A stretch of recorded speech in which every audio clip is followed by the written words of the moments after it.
क्या हमारे को किडनी स्टार्ट करना है आज का टॉपिक? Anyone student? जी sir. Yes sir. Okay okay okay. तो ध्यान से समझने की कोशिश करना कि किडनी को हम किस तरीके से सिंपली वे में हम समझ सकते हैं।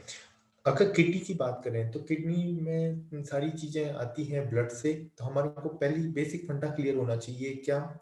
Cardiac output. कार्डियक आउटपुट कितना होता है? कार्डियक आउटपुट इज 5 लीटर पर मिनट।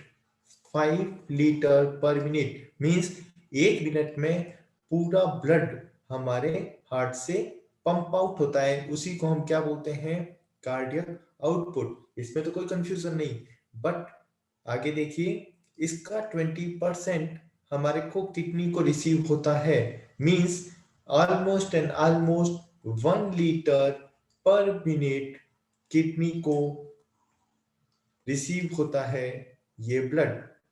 ठीक है, ओके। देन आपको चीजें पता है कि इस 1 लीटर में से 40% मीन्स 400 ml क्या है? सॉल्यूट है। क्या है? सॉल्यूट्स हैं। ओके, जो कि सारी सेल्स हैं, हर तरीके की सेल्स। ओके, एंड 60% क्या है हमारा? प्लाज्मा। मीन्स 600 ml हमारा क्या हुआ? प्लाज्मा। तो बेसिक फंडा यहाँ पे क्या हुआ कि हमारा कार्डियक आउटपुट है 5 लीटर पर डे पर मिनट एंड 1 लीटर पर मिनट हमारा किडनी को रिसीव हुआ। उसमें से 600 ml प्लाज्मा है। ये क्या है हमारा? प्लाज्मा। ओके, तो प्लाज्मा ही तो हमारे को पता है कि हमारा जो ग्लोमेरुलर फिल्ट्रेट है उसके अंदर से वो क्या होगा? फिल्टर्ड होगा। ओनली प्लाज्मा पोर्शन ही तो फिल्टर्ड होता है। ठीक है, प्लाज्मा माइनस प्लाज्मा प्रोटीन्स को छोड़ दो, उसके अलावा सारा प्लाज्मा में से ही तो हमारा क्या होता है? फिल्ट्रेशन होता है। तो एक्चुअल जो जीएफआर होता है वो 600 ml का कितना परसेंट होता है? वो भी सेम 20%। तो 600 का 20% अगर कैलकुलेट करोगे तो वो कितना आएगा? 120 ml। वो कितना आएगा? 120 ml। और यहीं पे हमारा क्वेश्चन है कि जीएफआर कितना होता है? GFR is 120 ml। तो हमारे को कोई भी चीज याद करने की नहीं है, हमारे को केवल बेसिक फंडा क्लियर करने की बात है। और 120 ml में से अभी तो ये 120 ml यहाँ पे आया है, बट ये जैसे जैसे आगे फ्लो होके और हमारे कलेक्टिंग डक्ट में आके एंड अल्टीमेटली यूरिन फॉर्मेट होता है, वो कितना होता है? तो यूरिन आउटपुट इस का कितना परसेंट बनेगा? ऑलमोस्ट एंड ऑलमोस्ट कितना? 1 ml पर मिनट। मीन्स आपको चीजें समझ में आ गई। 5 लीटर पर मिनट से कितना यूरिन आउटपुट बना? ये हुआ हमारा यूरिन आउटपुट। तो ये बेसिक स्ट्रक्चर आपको पता होना चाहिए। ठीक है, देन फंक्शनल यूनिट की बात कर लेते हैं। ये क्लियर हुआ। तब हम बात करेंगे functional unit of the kidney. Functional unit of the kidney is the nephron. ये तो बच्चों को भी पता है। ठीक है, अब नेफ्रॉन का बेसिक स्ट्रक्चर समझा देता हूं, उसके बाद में हम स्टार्ट करेंगे हमारा किडनी पोर्शन को। ये हमारा पीसीटी पोर्शन, ये लूप ऑफ हेनले, ये हमारा डीसीटी पोर्शन। ओके, एंड ये हमारी कलेक्टिंग डक्ट्स। ये हमारा पीसीटी, ये हमारा हेनले लूप, ये हमारा डीसीटी एंड ये हमारा कलेक्टिंग डक्ट। ओके, तो ये तो हुआ हमारा वोमस कैप्सूल।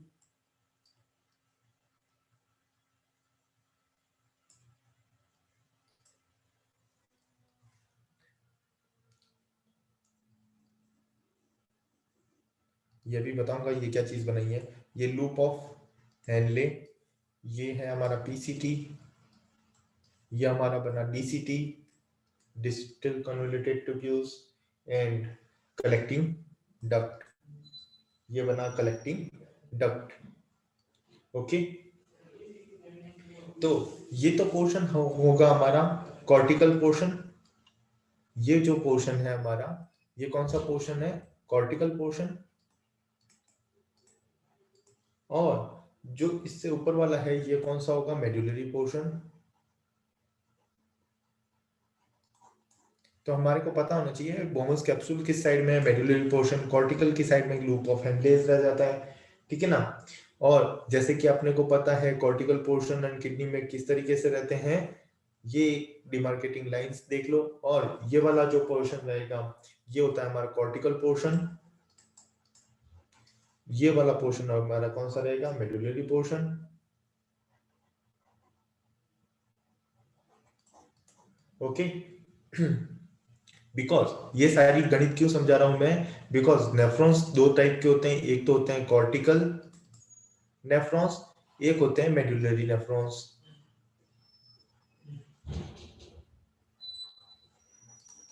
ओके, और हमारे को पता होना चाहिए कॉर्टिकल नेफ्रॉन से ही रीनल ब्लड फ्लो सबसे ज्यादा मिलता है, ठीक है। और जो ये मेडुलरी वाले होते हैं, बिकॉज मेडुलरी पोर्शंस की तरफ ये अगर ज्यादा टच है तो इसको हम क्या बोलते हैं? जक्स्ट्रा मेडुलरी, उसकी तरफ होते हैं ना, juxta medullary, juxta medullary nephrons. Okay, तो ये तो बेसिक फंडास हो गए। तो हम ये सारी चीजें किस चीज के लिए क्लियर कर रहे हैं? हमारा किडनी पोर्शन स्टार्ट करने के लिए। तो किडनी पोर्शन स्टार्ट करता हूं मैं। सबसे typical portion of the kidney portion वो है हमारा RTA, रीनल ट्यूबुलर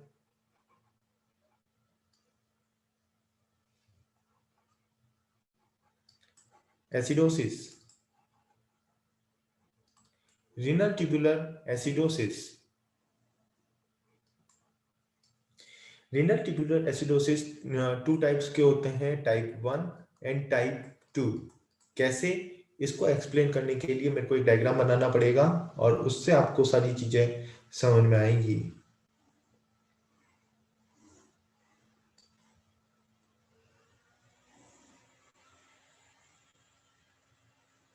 ठीक है, ये एक बेसिक स्ट्रक्चर हुआ हमारा किसका? हमारे रेफ्रॉन का, ठीक है। तो यहाँ पे जो डिस्टल पोर्शन है, DCT जो पोर्शन है, वहां पे स्पेशलाइज सेल्स होती हैं, उनको हम क्या बोलते हैं? इंटरकैलेटेड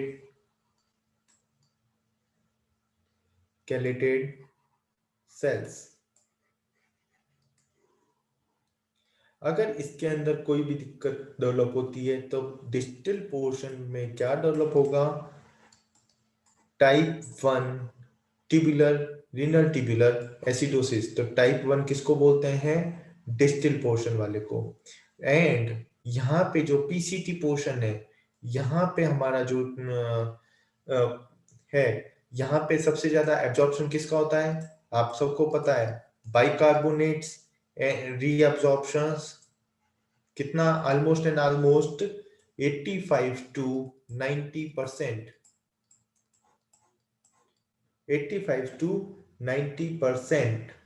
तो अगर ये इम्बैलेंस होगा तो यहाँ पे क्या डेवलप होगा? टाइप 2। तो बाय नेम अपने को पता होना चाहिए टाइप 2 कौन से? प्रोक्सिमल पोर्शन, प्रोक्सिमल पोर्शंस में डिफेक्ट की वजह से डेवलप होता है। तो type 1 is the distal one and type 2 is the proximal one. कोई कंफ्यूजन नहीं, बाय डायग्राम आपको पता होना चाहिए, ठीक है। अब हम बात करेंगे इंटरकैलेटेड सेल्स की, ठीक है। ओके, यहाँ पे लिखते हैं हम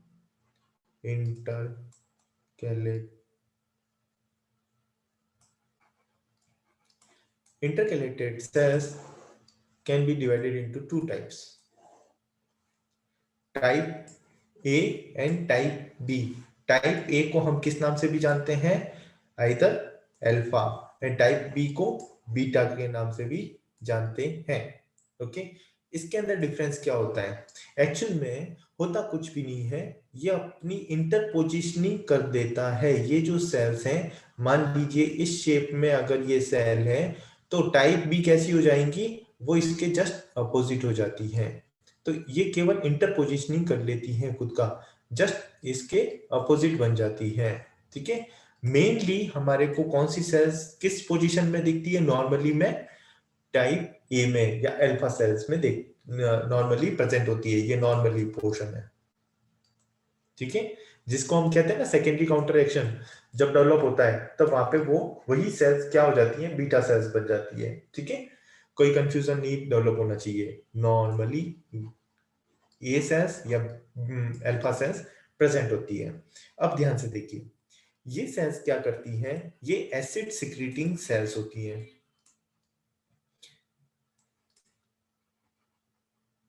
ओके, तो यहां पे क्या होगा? एसिड सिक्रीट होगा एंड हमारा क्या होगा? बाइकार्बोनेट रीएब्जॉर्प्शन होगा। बाइकार्बोनेट रीएब्जॉर्प्शन होगा एंड एसिड सिक्रीशंस की वजह से हमारे को क्या बोला? एंड बाइकार्बोनेट रीएब्जॉर्प्शन की वजह से क्या डेवलप होगा? एसिडोसिस। सॉरी, एसिडोसिस में कौन सी सेल्स रहेंगी? हमारी अल्फा सेल्स। अगर यही जस्ट इसके अपोजिट की बात करें तो वहां पे सारी वैल्यूज उल्टी हो जाएंगी एंड यहाँ पे हमारा होगा बाइकार्बोनेट सिक्रीशन एंड क्या डेवलप होगा? Acid means H plus reabsorption. Reabsorption ये कब एक्टिवेट होंगी? हमारी एल्कलोसिस के टाइम पे। तो इसको हम बोलते हैं एडेप्टर के रूप में ये काम करती हैं ये सेल्स। ठीक है, अपने को ये सारी चीजें इतना पता हो या ना हो, हमारे को इसके अंदर सारी सबसे इंपॉर्टेंट चीजें नॉर्मली कौन सी इंटरकैलेटेड सेल्स पर प्रेजेंट होती हैं? ए अल्फा।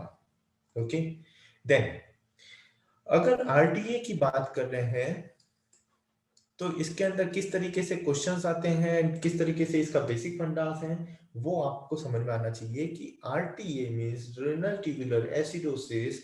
जो एसिडोसिस जो डेवलप होता है यहाँ पे, acidosis in the RTA is one where the normal anion gap acidosis. RTA के अंदर किस तरीके का एसिडोसिस देखने को मिलता है? Normal anion gap acidosis. Okay, अब आप कहेंगे कि सर ये एनायन गैप वगैरह क्या चीज है, मैं अभी आगे बताता हूँ। ठीक है, अपने को सीक्वेंस से चलते हैं कि जैसे कि देखिए जो आरटीए की बात की थी अपन ने, ठीक है, आरटीए के अंदर मैंने जैसे बताया था कि ये 2 टाइप के हैं। अभी आगे बताऊंगा कि ये 4 टाइप के कैसे होते हैं। ठीक है, बट अभी के लिए आप ये समझ लीजिए ये टाइप 1 एंड टाइप 2 टाइप का है। ठीक है, टाइप 1 कौन से हैं? Distil 1। Type 2 is the proximal one. कोई कंफ्यूजन नहीं अब तो। ये होते हैं हमारे इंटरकैलेटेड सेल्स। यहां पे होता है हमारा पीसीटी पोर्शन। यहां पे होता है हमारा क्या? Mainly H plus secretion and proximal portion में जैसे मैंने बताया था बाइकार्बोनेट रीअब्जॉर्प्शन।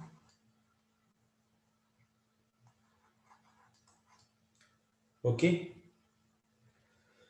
ओके, तो अब आगे समझिए। अगर मेरे को पहले मैं बात करूंगा किसकी? डिस्टिल 1 की, टाइप 1 की। ठीक है, तो देखिए अगर मेरा पेशेंट है, हमारा आरटीए टाइप 1 है, मींस डिस्टिल 1 है, तो वहां पे किस तरीके से चीजें डेवलप होंगी वो समझने की कोशिश करना। अगर डिस्टिल 1 है तो वहां पे क्या होगा? बाइकार्बोनेचुरिया डेवलप होगा।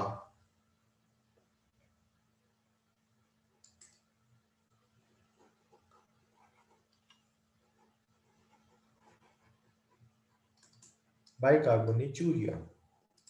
अब ये कैसे हुआ? Because and bicarbonature leads to the acidosis with normal anion gap, with normal anion gap. अब आप कहेंगे कि सर ये नॉर्मल एनायन गैप क्या है, तो उसको मैं यहाँ पे समझाता हूँ. नॉर्मल एनायन गैप, ठीक है. अब एनायन गैप का एक फॉर्मूला होता है कि अपने को पता है जितना प्लस है उतना ही नेगेटिव होना चाहिए, जितना प्लस है उतना ही नेगेटिव होगा, तभी तो वो चीज क्या कहलाएगी, नॉर्मल कहलाएगी ना. तो इसी सीक्वेंस में अपने को पता होना चाहिए प्लस साइन वाला मेन कौन है, हमारा सोडियम. सोडियम किसके साथ में डिफरेंशिएट कर सकते हैं, माइनस बाइकार्बोनेट एंड क्लोराइड, ठीक है. तो ये एक बेसिक फॉर्मूला है जो नॉर्मल एनायन गैप के लिए रीनल के अंदर अपने को पता होना चाहिए, ठीक है. Normal anion gap is equal to sodium minus bicarbonate plus chloride. तो जितना प्लस नेगेटिव का है उतना ही सोडियम का होना चाहिए. तो डिफरेंस कितना आना चाहिए, 0 आना चाहिए, ठीक है. ओके,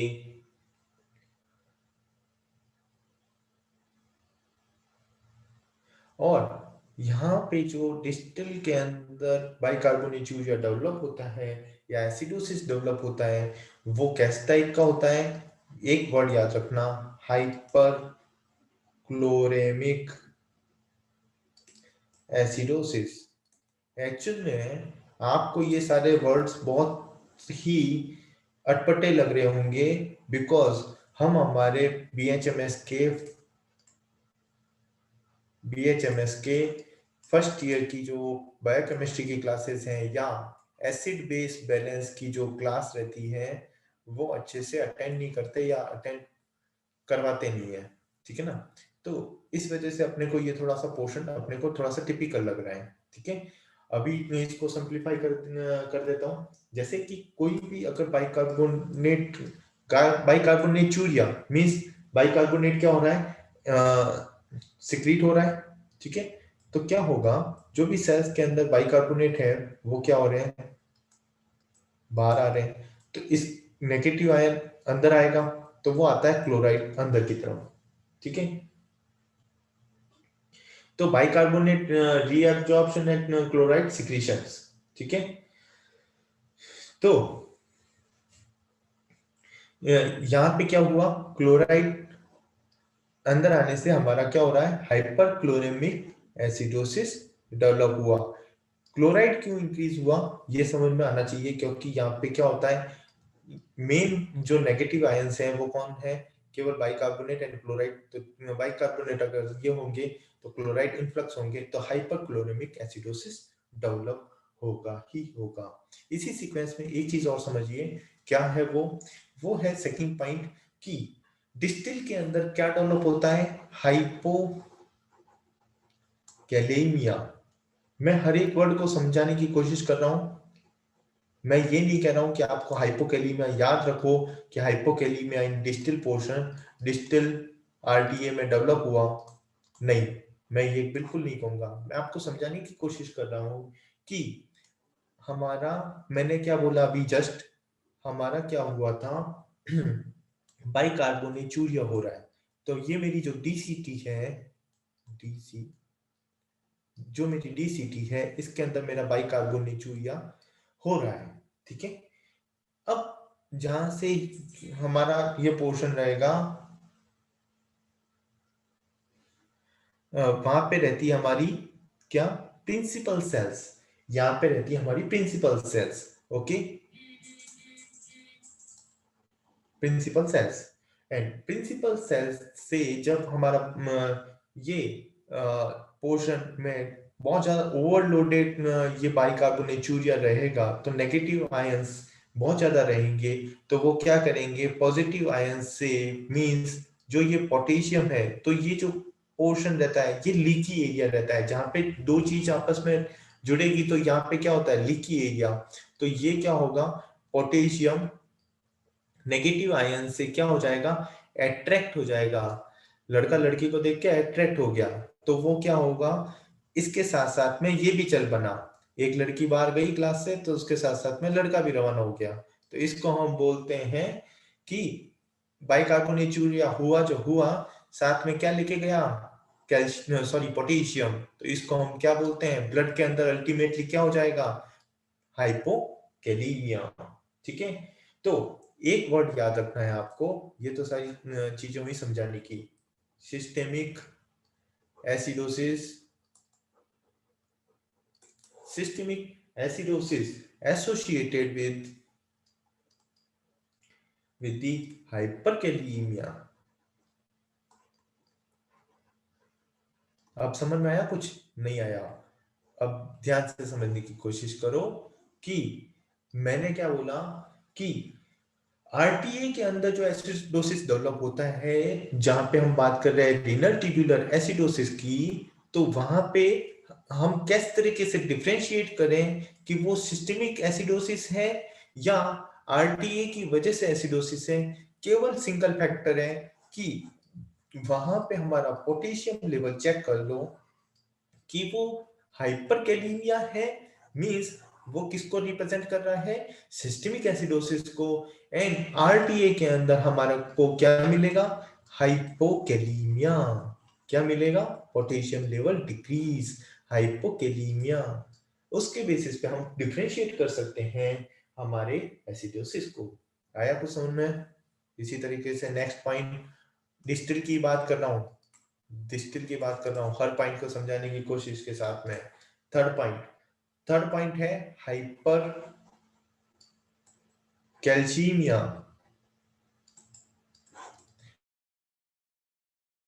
हाइपर कैल्सीमिया, एक फंडा बेसिक याद रखना कि either systemic acidosis either systemic हो या आरटीए की वजह से हो, जब भी एसिडोसिस होगा क्या होगा, इंक्रीज द कैल्शियम लेवल। ये एक बेसिक प्रिंसिपल है, ठीक है। तो एक्चुअल में होता क्या है, इंक्रीज द कैल्शियम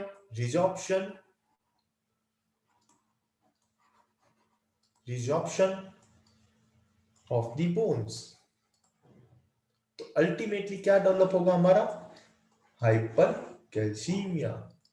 बोन्स का रिजॉर्प्शन होने से क्या हो जाएगा, कैल्शियम इंक्रीज होने लगेगा, ठीक है। ये बेसिक फंडा है, whenever acidosis occur hypercalcemia is occur, okay. Then fourth point समझने की कोशिश करना, अपना ध्यान बिल्कुल मत हटाना, क्योंकि अगर ध्यान हट गया तो आपको नेक्स्ट पॉइंट नहीं समझ में आएगा। नेक्स्ट पॉइंट समझने की कोशिश करना, क्या है, यहाँ पे है increase citrate reabsorption at TPCT। अब ये क्यों हुआ, बिकॉज जब भी एसिडोसिस होगा तो बॉडी रेस्पॉन्स करेगी व्हेनेवर एसिडोसिस अकर। तो हमारे को पता है कि एक चीज बेसिक फंडा पता है ना आपको, बायोकेमिस्ट्री अगर पढ़ी होगी तो, one citrate molecule is equal to 3 bicarbonate ions, ठीक है। तो बॉडी क्या करती है कि जब भी एसिडोसिस हो गया है तो अब क्या करेगी, बाइकार्बोनेट को एब्जॉर्ब करने लगेगी, तो बॉडी के पास में एक और अच्छा मॉलिक्यूल है कि वो एक सिट्रेट को एब्जॉर्ब कर लेगी, तो 3 बाइकार्बोनेट के इक्विवेलेंट होगा वो, तो वो क्या करती है, पीसीटी से सिट्रेट रीअब्जॉर्प्शन को बढ़ा देती है। बेसिक फंडा क्लियर हो गया, ठीक है।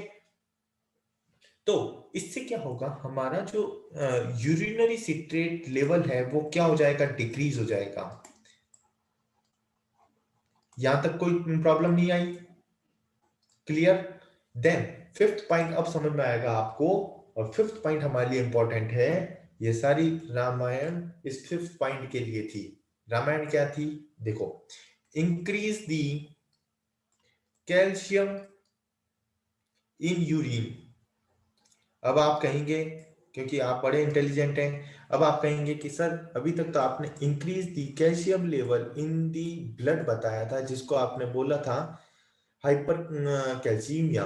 बट जब जब हमारा ब्लड के अंदर कैल्शियम बढ़ता है तब तब हमारा क्या होता है, कैल्शियम यूरिन भी इंक्रीज होता है। ये बेसिक फंडा है, ठीक है।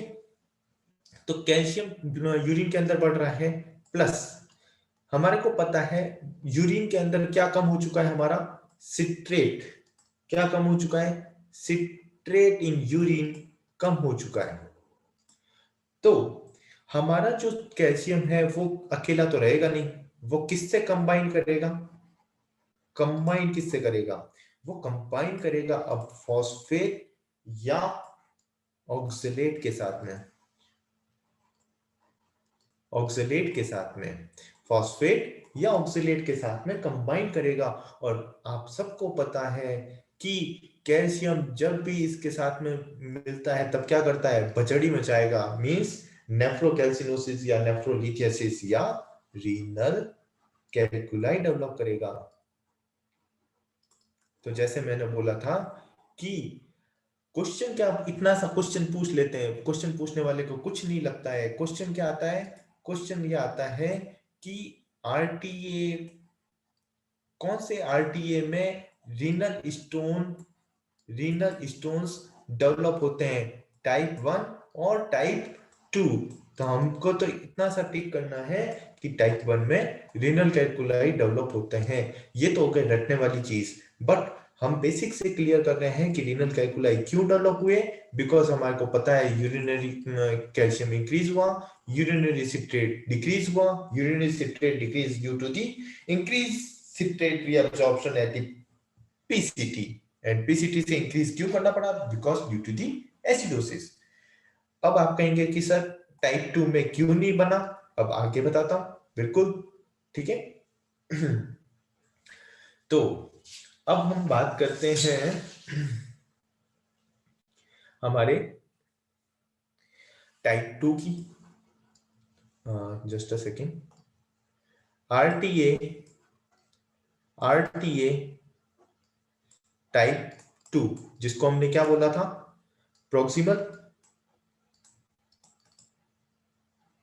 जिसको हमने क्या बोला था, proximal.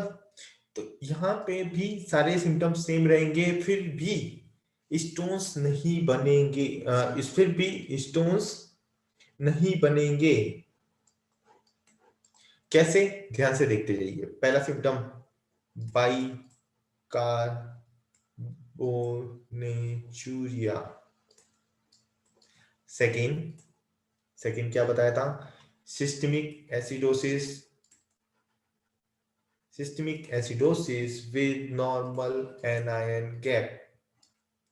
Then third point is hypokalemia. Fourth point is whenever acidosis occur, calcium in urine is also increase. Fifth point, अभी तक सब सेम चला, बट फिफ्थ पॉइंट चेंज हो गया। फिफ्थ पॉइंट कैसे चेंज हुआ, देखो यहाँ पे क्या हो जाना चाहिए था, whenever acidosis occur, citrate reabsorption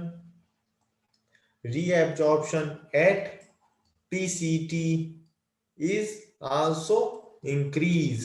but हमारे को पता है कि आरटीए टाइप 2 में प्रॉब्लम कहां पे आ रही है, पीसीटी पे ही, प्रोक्सिमल पोर्शन पे ही तो आ रही थी। तो यहां से पीसीटी से सिट्रेट रीअब्जॉर्प्शन को होने नहीं देगा वो। तो ये डेफिनेटली नो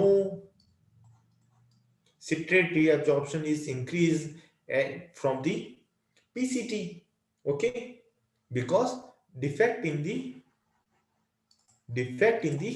PCT, okay। अगर ये फंडा क्लियर आ गया तब आपको सिक्स्थ पॉइंट समझ में आ जाएगा। सिक्स्थ पॉइंट क्या है, इंक्रीज दी, अब जो एब्जॉर्ब नहीं होगा तो वो क्या हो जाएगा, यूरिन से पास हो जाएगा। तो यूरिन से पास हो जाएगा तो मतलब सिट्रेट, सॉरी, मतलब हमारा increase the citrate in urine, citrate level in urine increase रहेगा। तो अब आपको समझ में आ रहा होगा कि हमारा जो ये जो calcium in urine and calcium in citrate ये आपस में कंबाइन कर जाते हैं। तो कैल्शियम प्लस सिट्रेट कंबाइन कर गए, और कंबाइन करके ये क्या करते हैं, कैल्शियम सिट्रेट बना देते हैं। और कैल्शियम सिट्रेट जो होते हैं वो वाटर सॉल्युबल होते हैं। क्या होते हैं? वाटर सॉल्युबल होते हैं। और ये वाटर सॉल्युबल सब्सटेंस बड़े प्यार से क्या हो जाते हैं, एक्सक्रीटेड हो जाते हैं। और अगर ये सारा कैल्शियम निकल गया, सब कहते हैं ना, पापों की जड़ निकल गया, तो वहां पे क्या होंगे, स्टोन फॉर्मेशन डेफिनेटली नहीं होंगे। तो क्वेश्चन आता है कि स्टोन फॉर्मेशन कौन से टाइप में नहीं होते हैं, आरटीए टाइप 2 में नहीं होते हैं। No stone formation. आया समझ में? तो इसी Dr. तरीके Nadesh, से, now just 5 minutes left for the session to end. Okay, rejoin again immediately. Okay, अब अपने पास में एक टेबल बनानी है अपने को, और वो टेबल ही हमारे लिए सबसे इंपॉर्टेंट है। कैसे? देखते रहिए। टाइप 1 एंड टाइप 2, ठीक है। आरटीए टाइप 1 एंड टाइप 2 के अंदर किस तरीके से क्वेश्चंस पूछे जाते हैं। एक क्वेश्चन था जो कि मैंने स्टोन के लिए बताया, क्या फर्स्ट पॉइंट, रीनल स्टोन्स किस में बनेगा और किस में नहीं बनेगा, ठीक है। ये अपने को बेसिक फंडे से क्लियर हो गया। अब इसके अलावा क्वेश्चंस क्या आते हैं टाइप 1 एंड टाइप 2 से, ध्यान से देखना। Fractional excretion of the bicarbonate कितना रहता है, लेस देन, यहाँ पे वैल्यू सारी याद रखनी पड़ेगी अपने को, less than 15% and RTA type 2 में ग्रेटर देन 15%। ओके, इसी तरीके से थर्ड पॉइंट देखिए। थर्ड पॉइंट है फैनकोनी सिंड्रोम, ठीक है। फैनकोनी सिंड्रोम किस में देखने को मिलेगा, डायरेक्ट क्वेश्चन है ये हमारे।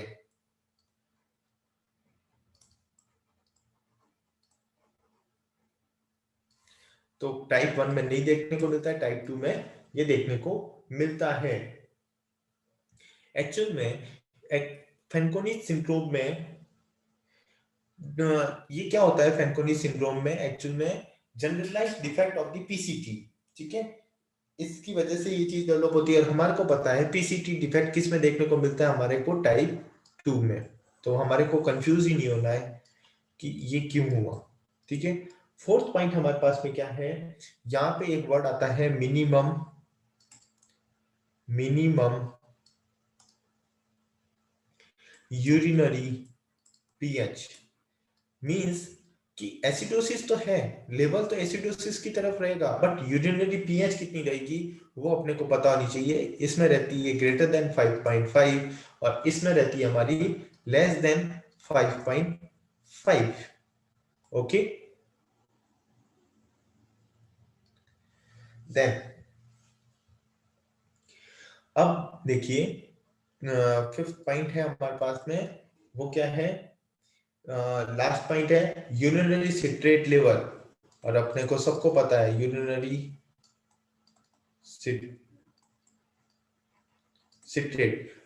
सिट्रेट किस में बढ़ेगा हमारे को, इसमें कम होगा और इसमें यूरिनरी सिट्रेट बढ़ जाएगा। तो इसीलिए तो बढ़ गया, तभी तो क्या नहीं हुआ, स्टोन फॉर्मेशन नहीं हुआ। यहाँ पे यूरिनरी सिट्रेट कम हुआ तभी तो यहाँ पे क्या हुआ, स्टोन फॉर्मेशन बन गया, ठीक है। ये होता है बेसिक, ठीक है। ये सारी चीजें अपने को पता होनी चाहिए। अब एक चीज और पता होनी चाहिए टाइप 2 एंड टाइप 1 के लिए कि क्या क्या कॉज है। सारे पता हो या नहीं हो, हमारे को क्या पता होना चाहिए, most common cause. Most common cause of the type 1 RTA is the answer is Sjogren's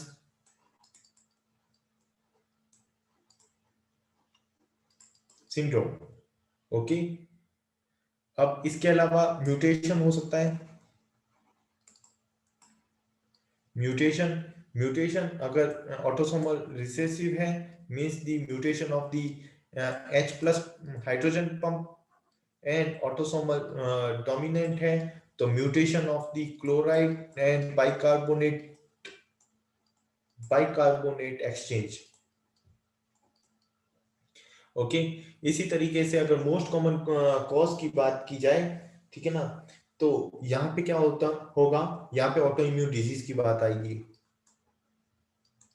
auto immune disease, ठीक है ना। जैसे इन्फिल्ट्रेटिव डिजीज के अंदर हम बात करें तो विल्सन डिजीज, विल्सन डिजीज, ठीक है।